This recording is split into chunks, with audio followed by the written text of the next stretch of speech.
Brilliance Audio presents While Innocents Slept, a story of revenge, murder, and SIDS by Adrian Havill, performed by Jeff Cummings. When Ethel May Garrett wanted to impress people, she would tell them she was descended from the Garrett tobacco family of Virginia. The boast was only partly true. She had been born in Pamplin, North Carolina, in 1921, while her father, Kendrick Garrett, worked for the Tar Heel State, building dams and bringing electricity to thousands.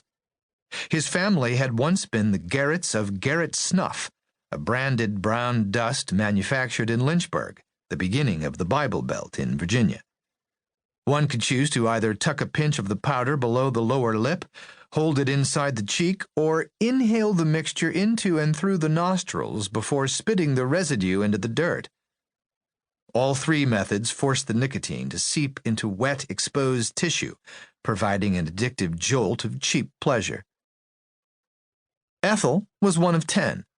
Her mother, Araminta, specialized in popping out babies as if they were sugar peas fresh from the pod. She produced one child each year throughout the 1920s. Most were girls. By that time, she truly could claim to be a Garrett of Virginia. Kendrick had moved the family to Burkeville in Nottoway County after the Great Depression began.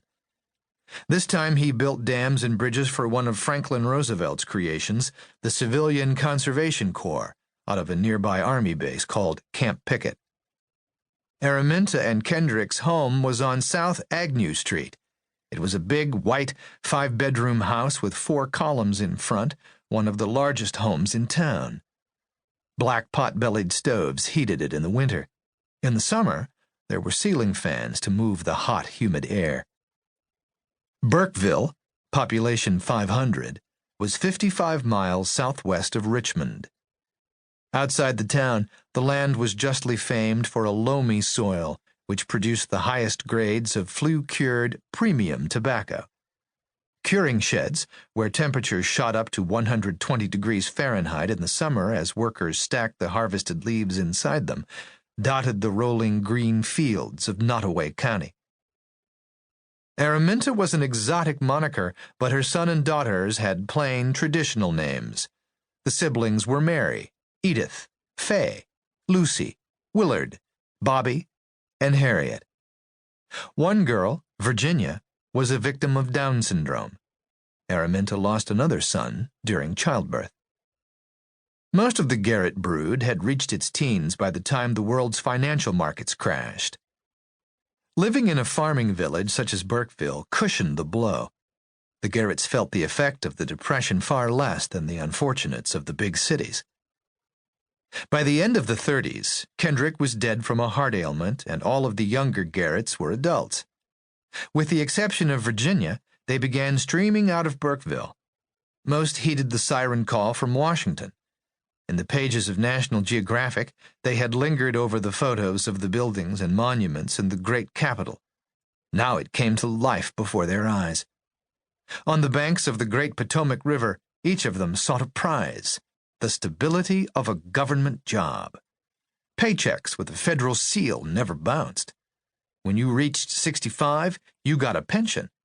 What more could one want?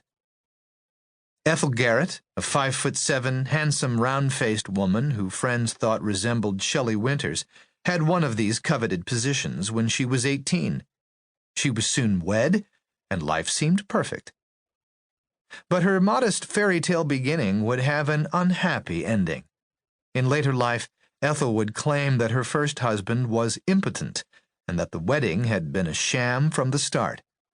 After a decade in this near-sexless marriage that produced no children, the union was annulled.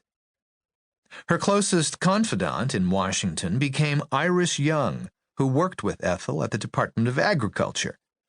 Iris had made her way to the nation's capital from West Virginia. The two women became so intertwined in each other's lives that when Ethel became engaged to Howard Eldred Wilson III and Iris to Carl Farley, the pair planned their weddings 14 days apart so each could attend the other's nuptials.